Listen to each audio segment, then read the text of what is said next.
don't get the analytics. You know what they used to always say to me? Why don't you smile more? Why don't you laugh more? And I said, you know when I laugh? When someone tells me a funny joke. I'm not just going to... Do you get the sense that he cares about any of this? No, I don't think he cares about anything. I don't think he cares about He any cares of about this. horses. What is patois? Look it up. How do you even spell patois? Yes, I already knew you didn't know that one. I thought it was patois, Patoir. I Googled it, and it pulls up Urban Dictionary. A stupid Frenchman who was a Boy Scout and had sex with a moose. What? So how do you spell patois? I know it's stupid. I don't care. Like, come on. And you know why there's pressure on you, pal? You know why there's pressure on you? Because you've never gotten out of the second round.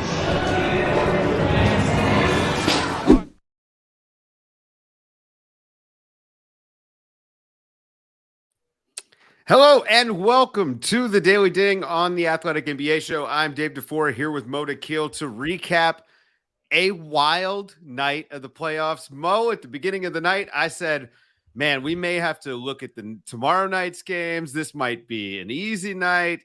We expected just chalk, and we got a game winner, and we got three top seeds almost just blowing leads in this crazy night. Let's start with the late game. The Suns hold on to close out their series against the Clippers, 136-130.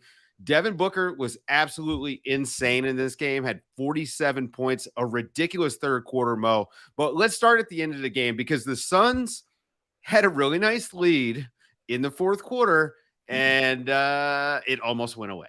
I mean, I have so many things to say about their end of game stuff.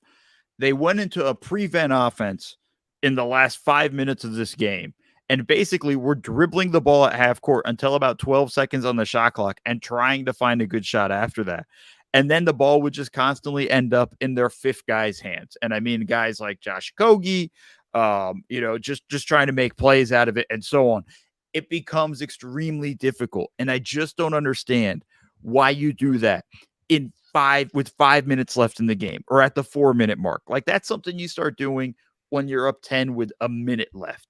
This was just dumb stuff from the Suns right there. And then I got some thoughts there on who was playing at the end of the game there, but we can touch on that for a sec later. Yeah. Well, I think the big thing here, Mo, for the Suns is the recurring theme has been huge minutes for Kevin Durant and for Devin Booker. And in this one, 44 minutes and 42 respectively. And that is an issue for them. And in the next round, I don't know that they're going to be able to do it. You need more guys. And tonight would have been a night where you like to see them maybe not hit that mid 40s or low 40s mark in minutes, but they had to stay out there because they just kept giving up the ghost to the Clippers.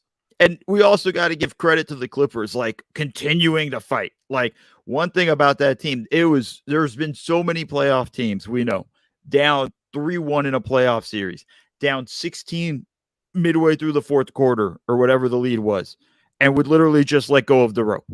And the Clippers continued to fight. Like, that was very impressive from them.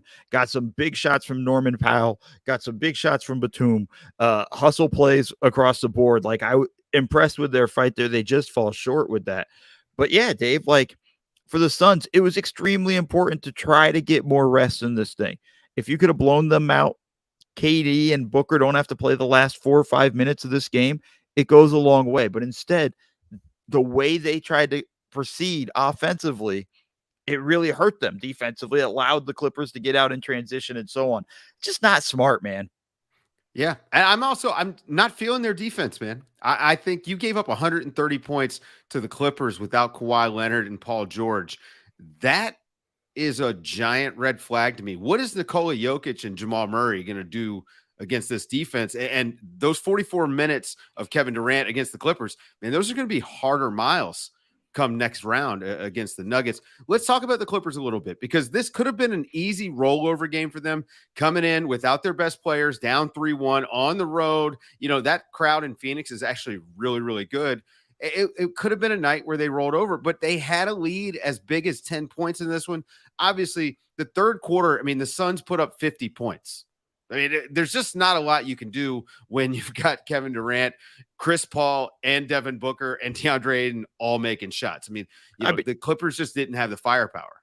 They doubled them up in the third quarter. Like, that was the thing. I'm not mad that they were down 10 at one point or anything like that. That happens in games sometimes. They were down 20, Mo. They were down 20, and they fought back to within 2. No. I'm talking about the Suns being down 10 and then making that run there. But like, honestly, that third quarter, that's the Suns that you look at and you go like, okay, that's a team that can win the championship. Devin Booker went completely off. You were saying you're not down with the defense. I thought they did a good job in the third quarter defensively. I think they've done a good job most of the series defensively with what they have and the tools they're dealing with. I think the fourth quarter was a thing of its own. But that's the team. When they're at their best, that's what it looks like. And I think that's the thing that they got to kind of harp on. And Russ was tough in that third quarter, and not in a good way. Bad layup. Booker makes a 3. Russ takes a bad pull-up 3. Booker makes a heat check 3. That was like an 11-point swing right there in that run there. And to give up 50 points, it's really tough to win the game. They damn near did it, but it's really tough to come back and win that game. Yeah, well, let's talk about Russ for a minute. Tom in the chat over on YouTube asked for some predictions on his offseason. He's going to be a free agent. And Mo, I actually had a feeling coming into this game that Russ could be his own best friend or his own worst enemy in this game. And here's why. We've been singing his praises for how he's played with the Clippers, how he's played in this series. It has been big-time team basketball, high-effort defense, making extra plays, getting offensive rebounds, doing all the little things, right? How did you feel like he did in this game? Do you feel like he maybe played a little bit into like his own business? Like he kind of went into business for himself a little bit? I think this was one of those games from Russ you got to be a little bit afraid of, right? 3 of 18, he needed to hit the 3 of 19 for that to be a winning game for him. Because what he did in game 1, if anybody didn't get the bad joke I made. But 1 is 6 from 3. Like, these are bad. Threes from him are bad. Maybe it's not what you want. It's what the defense wants to give up and those types of scenarios. I think the important thing for Russ in the offseason, to answer Tom's question, though, is he needs to find a team where he can do this. He's the primary ball handler. He's the engine that makes it go. We saw the success he had with the Clippers after Paul George and Kawhi Leonard were out. We saw the success he had in Washington when he was kind of that guy. That's the team he needs to find in the offseason. I don't know what team that is yet. We have to see how the offseason shakes out. But he should be take a step back and then decide, after some of these dominoes fall in the offseason, that I think was going to be very wild. Yep. And, let's move on to No. I promised one thing. I promised one thing. I wanted to say we didn't get back to it. Oh, yeah. I got to take Monty Williams to task. Under no circumstances should Landry Shamet be playing defensive possessions in the last 3 minutes of a game. He really shouldn't be on the court. But if you want to go offense, defense, fine. But he had opportunities to sub Landry Shamet out multiple times in those final possessions where we knew a defensive possession was coming up. And Shamet was the one that had to guard Norm Powell, and the Clippers were feasting off of that. That is criminal from a coach. I'm sorry. You cannot have that. You have to be better than that. Monty Williams knows this, and he has to do better than that. You can't have Landry Shamet out on the court for defensive possessions at the end of games. Even if you have to sacrifice offense, you can't give up these points defensively. That was a critical mistake, and it almost cost the Suns this game. Yeah, and reminds me a little bit of the early game, Mo, where the Atlanta Hawks somehow beat the Celtics 119-117. Trae Young was on the court for defensive possessions, but luckily he was also on the court for the final offensive possession for the Atlanta Hawks.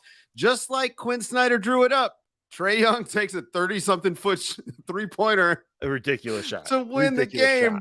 That is ice cold, ice Trae Young. He had a ridiculous game, man. 38 points. That was a gutty playoff performance, and we've seen him do this, in the playoffs before. He's not scared of the moment. It hit big free throws down the stretch, hit a bunch of big threes down the stretch, and just a crazy game from a guy who, when he does this, we love him so much. I don't really, but like in that sense, he still took some of those really bad threes. But the more important thing, when Trae Young got the ball with 6 seconds left and they inbounded it to him in the backcourt, and he was just slowly walking up. Everybody knew a 30-footer was coming. If you're the Celtics, why aren't you running to double him at half court? Just take the ball completely out of his hands. No DeJounte Murray. Really, who else do you that afraid of on this Atlanta Hawks team in that instance? Like, if he's going to be, you knew it was coming. He didn't rush up the court or anything. He literally, I almost feel like he did one of those things where you dribble and wipe his hands on the jerseys and then go and that type of thing. And I just feel like you got to just go double him right away. They were too slow from the Celtics to respond. That was a ballsy shot with the season on the line, Dave. Like, I was stunned by that one. It was insane. I loved it so much. The big story here is that the Celtics are supposed to be the better team. They should have swept this series, Mo. This is a case of, sort of playing with your dinner a little bit, and then you get ice tray in your face to go back to Atlanta, where I don't know, man. Are you worried about the Celtics at all after this game and the previous game that they dropped in the series? I'm not worried. I just think it's a level of like focus and attention to detail. I mean, look, let's just be honest. Tatum shot poorly, 1 of 10 from 3. He was awful with everything. I mean, Jaylen Brown was phenomenal in this game, but I think across the board after that, it's pretty rough what you're looking at.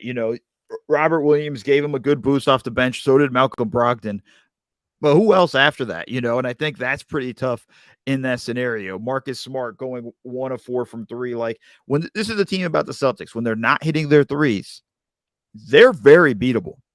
And that's something that can happen. I think this one, defensively, they let go of the rope. They lost focus a little bit. I think you said it correctly. Playing with your food, in this game is a massive one. We saw, this is one of those games. They were up. They got to close this game out at home. It's a big win for the Hawks. No DeJounte Murray, everything that goes with that. It's a big win for the Hawks. And to be honest, the one thing I'll say is you give them a little life. You've given them a little bit more life, a little more confidence that they can hang with you. And the more you do that, the more you put yourself in danger. Yep. Tatum and Smart, I thought the last 5 minutes of this game, it was just, to me, a comedy of errors. I mean, it was Marcus Smart with some bad fouls, a couple of bad turnovers. Just you mentioned missed shots.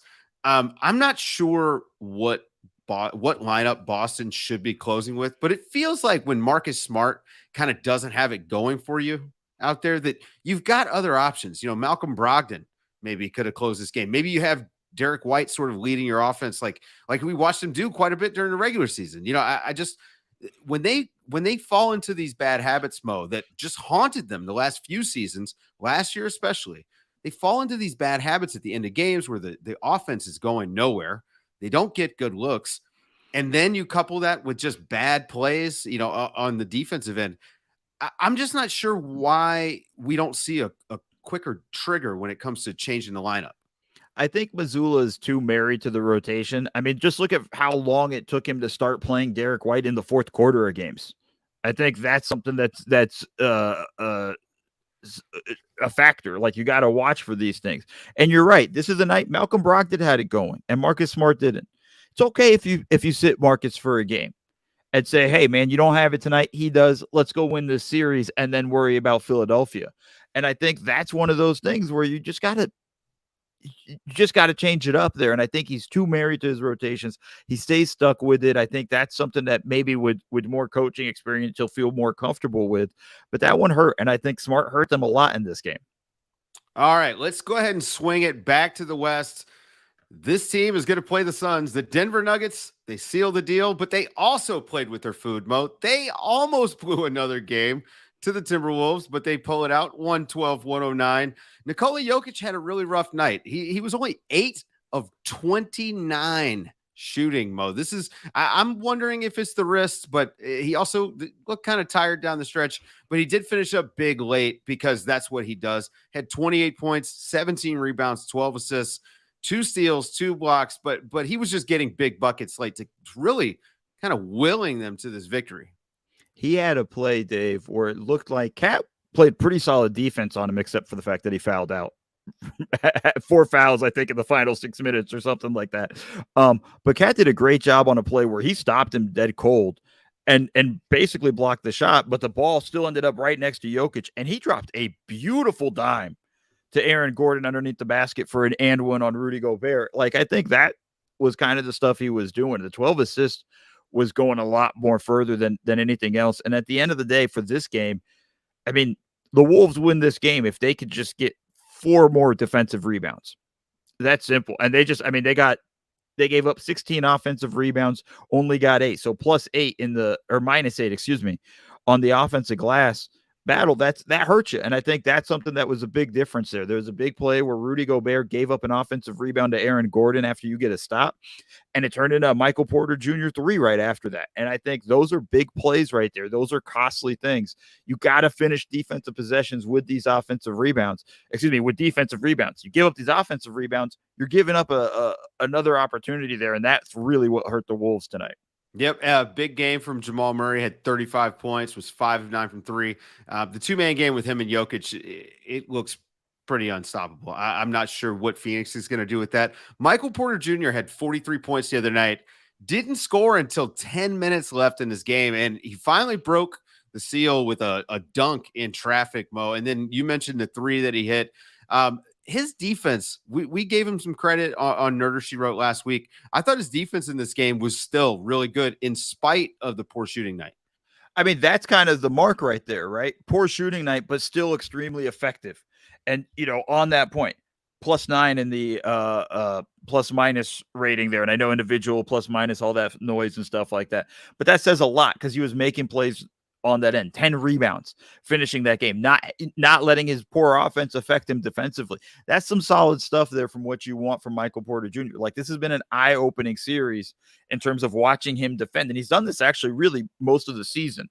And I'm pretty excited to see how he's cooking. The offense will come, but you just got to do the other stuff on the other end. And he's doing it right now. And it's huge for the Nuggets, especially they're going to need it badly in the next series. Yeah, absolutely. And let's, sort of close the book on the Timberwolves. This series, I think the story of this series, Anthony Edwards is a star, and everything they do this summer needs to be about maximizing him. He had 29 points in this game, was getting to the basket at will, had 8 rebounds, 7 assists, a couple of blocks. And I mean, that block that he had tonight in transition, it looked like prime Danny Green out there, Mo. Oh, geez, you with your Danny Green references. But more importantly, Dave, did you think that 3 at the buzzer was going in? It looked good. I thought that thing was falling.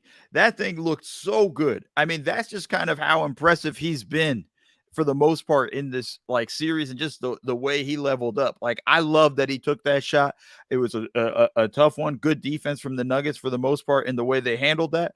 But damn, man, he's unbelievable. He does something every game where you're just like, wow, that's an amazing play. And that's Anthony Edwards in a nutshell right there.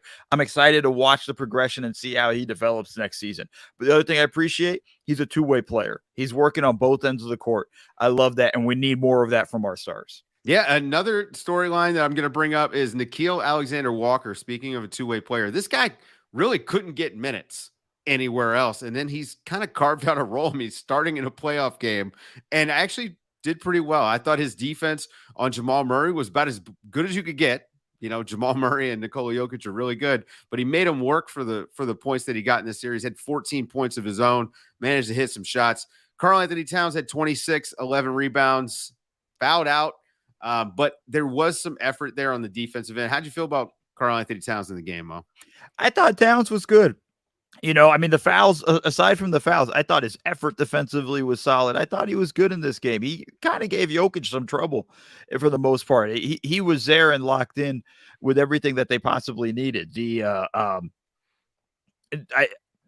needs to figure out some of those fouls were dumb. There was a dumb push foul right on Jokic in the post where he just kind of throws a forearm. And every time he acts shocked, by the way, chill out there, Karl, like you are fouling. And I think that's kind of those things there. But for the most part, can't be mad at the effort he gave it on that end of the court tonight. Yeah, and we got to talk about Rudy Gobert because he's a lightning rod for this team. 16 points, 15 rebounds, no blocks, Mo. He had no blocks. I actually didn't feel like he did a great job helping out on Jokic in this game. No, he didn't. And they switched him onto Jokic after Towns picked up his 5th foul. And, Jokic, he gets to stop first time on Jokic. And then gives up the offensive rebound there. And I think that's kind of the deal there. The one I mentioned earlier with Aaron Gordon was on him. Listen, he finished with 15 rebounds, and that's a nice number. The counting numbers that go with that, we're like, oh, that's a big number. But he gave up a lot more offensive rebounds, I felt like, that were opportunities that really let the Nuggets kind of carry away with this game. So it's pretty tough when you're looking at this game, and you're just going to have to shake your head and be like, man, that's a tough one. And considering everything they gave up, it's going to be a long off season for some Wolves. I literally have no idea what direction they're going to go this summer. I mean, it could go any number of ways. And as long as everything is focused on maximizing Anthony Edwards, I think that's the right direction, which, again, in hindsight, we all have 20/20 vision. When we look back at the Gobert trade, I liked it just fine because I'm into trying to win. So didn't work out this season, but maybe next year. I don't know. He's only getting older, I guess. That's going to do it for today's show, folks. Thank you guys for listening. For Mo Dakhil, I'm Dave DuFour, and this has been the Daily Ding on the Athletic NBA Show. Ding, ding. All right, we're going to hang out a little bit and answer a couple of questions. Well, wait. Here we go. Who can the Clippers pair with Russ? Are we expecting Russ to come back to the Clippers? I am not, just because I don't think Russ can do what he did with Paul George and Kawhi Leonard on the floor. And I think that's kind of he could do it with probably one of them on the floor, but I don't think he could do it with both of them. And I think if you're the Clippers, I don't think they're going to make a move where they're getting one of those guys. Yeah. Here's kind of a generic question. What do the Clippers and Timberwolves do this offseason? We don't know. The Clippers have they still got Kawhi and they still got Paul George. So I'm assuming there's a attempt to retool there around them. I think it's going to be an interesting offseason for them. I think when you're watching for what you're watching for first, it starts with, I have questions of whether Ty Lue still wants to be there. And I mean that in a way of like, this is a very tough job as a coach in the situation that you're dealing with Kawhi and things. Like, it makes it really difficult and frustrating. So I won't be surprised to see if they're in the market for a new coach, more because Ty walks away instead of them firing him. But I think it'll be very interesting. That's the first place you got to start with the offseason. And then after that, you got to figure out what you're going to do about Kawhi, because you're not getting more than 50 games, and that includes the playoffs. You did all this load management, and you got 2 playoff games out of him. Yeah. You got to come up with a new plan. I mean, it's tough. I mean, he did suffer an acute injury. This is not like a flare up of an existing one, but it is kind of, you get to the point where you're right. It is like a 50 game limit pretty much for his body. Let's see. Here we go. Are we concerned about the Suns going forward, considering the way they almost blew the lead? You know what? No, I'm not because of that. They were up 3-1 and had a big lead and took their foot off the gas a little early. We've seen teams better than this Suns team do that and lose. So I'm not too worried. No more worried than I maybe already was. Yeah, I'm not worried about them blowing the lead. I think that happens in games. It happens to every team, even in the playoffs with some of the best teams, where all of a sudden a team gets hot, gets going, dumb mistakes, which I think I elaborated pretty well. Yeah. I went in a little hard with that stuff, but I what I'm worried about is, will they find that fifth guy? And I think that's something that's going to be an issue. But I think they're going to I think this is going to be a pretty wild series in the Suns-Nuggets game, because I think where they want to attack can really hurt the Nuggets. Yeah, it's going to be like, I don't know, like 1985 up and down basketball, I think. Are the teams going to average 130? Feels like it. It feels like it. They're not. They might. It's going to be who can come up with like 3 consecutive stops might win the game. And whether that happens in the first quarter or the fourth quarter, I don't know. But it's going to be like that. That might be the case. Like, this is going to be a wild one. And this is where guys like MPJ is going to be really important. This is where Torrey Craig's going to be really important. And I think those are the things that are going to matter. It's going to be the guys around the margins that are going to make the difference in this series. I think Booker's been awesome. Jokic is awesome. KD is awesome. Jamal Murray's been awesome. Like, these are guys, like, we expect big stuff from them. It's going to be the other guys, and CP's got to step up. Like, Ayton's got to be aggressive. I think this is going to be an interesting series. Yeah. All right. Last question here. More embarrassing loss, the Bucks yesterday or the Celtics today? Giannis is hurt, so we could say that. And Jimmy Butler had one of the greatest performances in playoff history. It's a bit of an aberration. I don't know, man. The Hawks had a lot of fight. How do you feel about it? I'm going with the Bucks though. I'm not giving the excuse of Giannis is hurt. Okay, like I understand it and I get it, and yeah, okay. They did a poor job defending Jimmy. I mean, at one point, when it's a Kyle Lowry, Jimmy Butler screen, trap the freaking screen. Just blitz it. I understand you don't do that with Brook Lopez when it's a big man setting it. I understand that. That's fine. When it's those two, you guys got to trap it. I think offensively, Holiday took a bunch of bad shots. Middleton took some bad shots. I think they got away from what they had that was really good, which was the 4-5 Giannis Lopez pick and roll. And I think that worked for them almost every time they ran it. And I felt like they got away from that. I think that was the deal there. And I know everybody's trying to blame Bud and fire Bud. Some of that's on Bud. Some of that's on the players. Yeah, Chris Middleton was awful. Chris Middleton is no-showed a lot. And I think also Drew Holiday was not good. Yeah. Shot selection was terrible, and Jimmy was torching him. And Jimmy was having one of the most incredible games we've seen. But I think part of that was because they gave up a lot defensively. Yeah. All right. That's about it for tonight. Thank you guys for hanging out with us. And we'll be back tomorrow night after the games for the post-game show. All right. See you guys later. Guys.